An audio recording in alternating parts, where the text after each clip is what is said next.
Believe it or not, we are on to week 10 of the college fantasy football season. For many of you, this is the penultimate regular season week. It's another big one. We're going to help you win this week with 5 more fantasy targets to pick up off your waiver wires. My name is Matt Hicks, the FF Educator, joined as always by John Lobb, the Gridiron Scholar. Before we get into our week 10 picks, let's take a quick look here at week 9.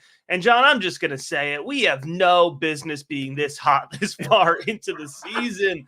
Another big week here. Sawyer Robertson was the featured cover player of last week's video, and he goes off for a cool 40.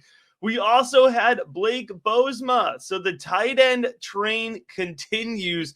It's got to go off the rails at some point, but it has not yet.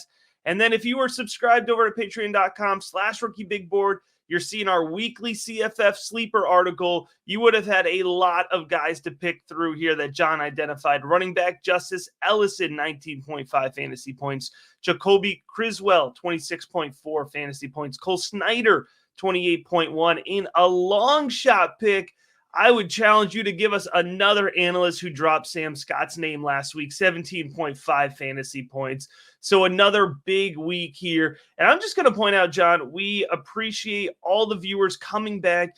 Usually it's tough. This deep into the season, we usually see our views just plummet, but people are coming back. They're looking for the advice. So if you have those start-sit questions, drop them in the chat.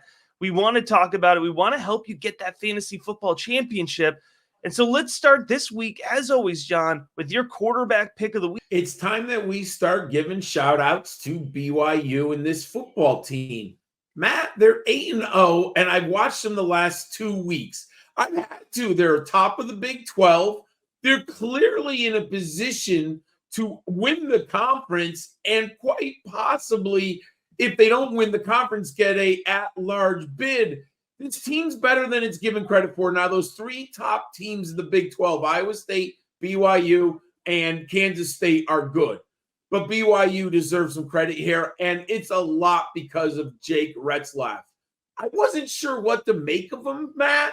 He's hanging out there. You know, he's not that dual threat guy, so you don't get that uber ceiling.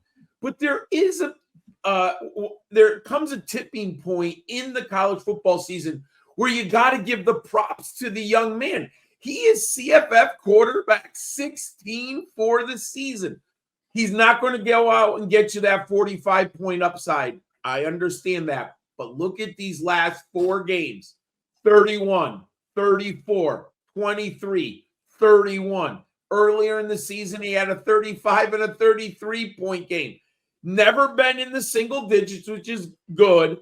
And his lowest output is 16.9. Matt, this BYU team's good on offense. LJ Martin's healthy, so they have a run game. Darius Lassiter and Chase Roberts are nice receivers. We profiled Lassiter last week. He's a playmaker. Chase Roberts is a playmaker. And I don't care what you do. You go on the road against UCF. They're a good program. You're an underdog. And I thought they outplayed UCF in that game. So I don't know why you're not picking up Jake Ratzler, everyone. He's got that Big 12 schedule coming up. The young man is averaging 28.1 fantasy points per game. Don't let an opponent beat you in the playoffs. Go get Jake Ratzler.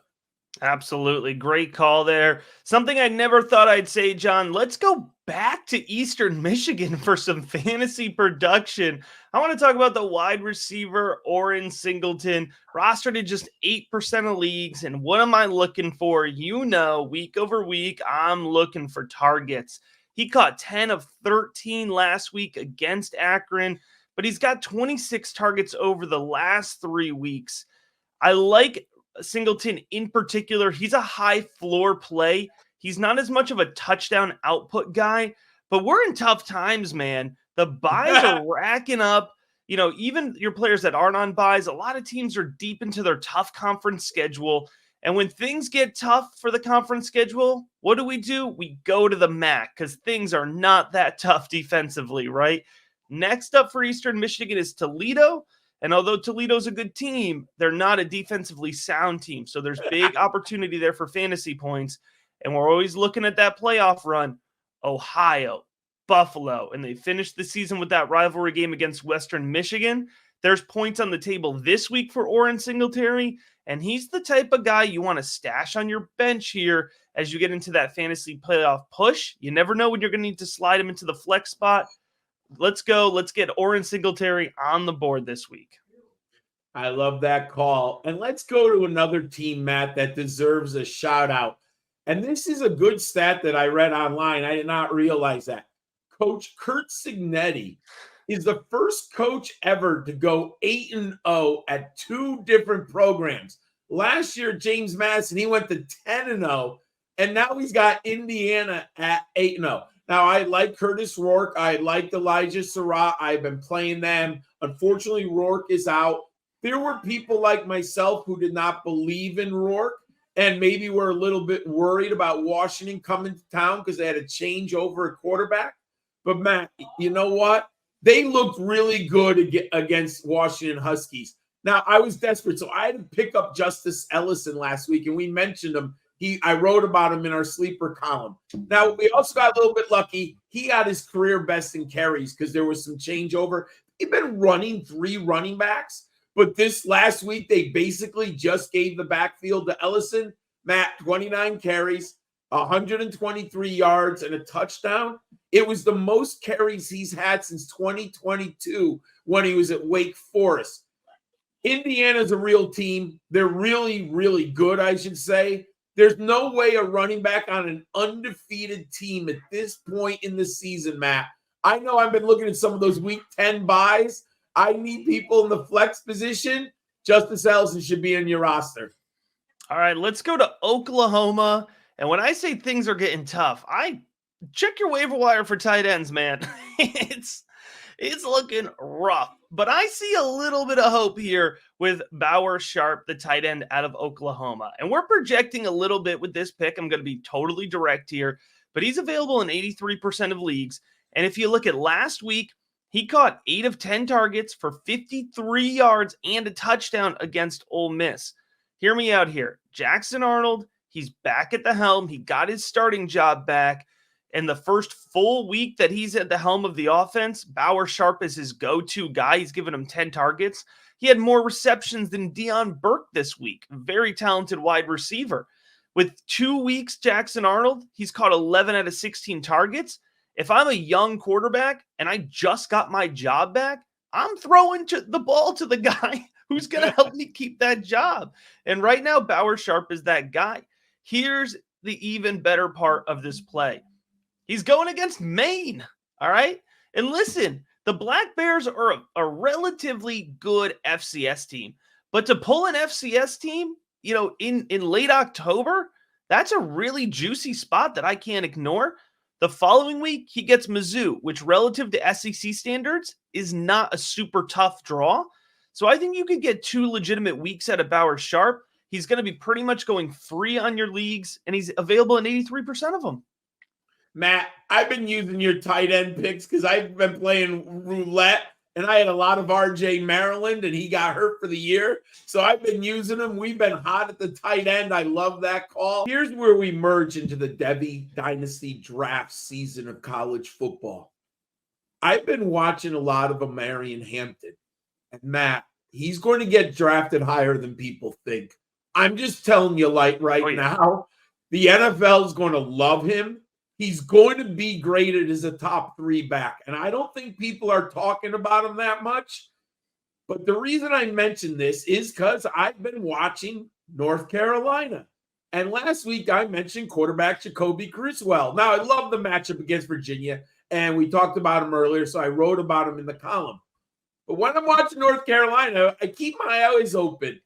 And there's a player who the film keeps popping.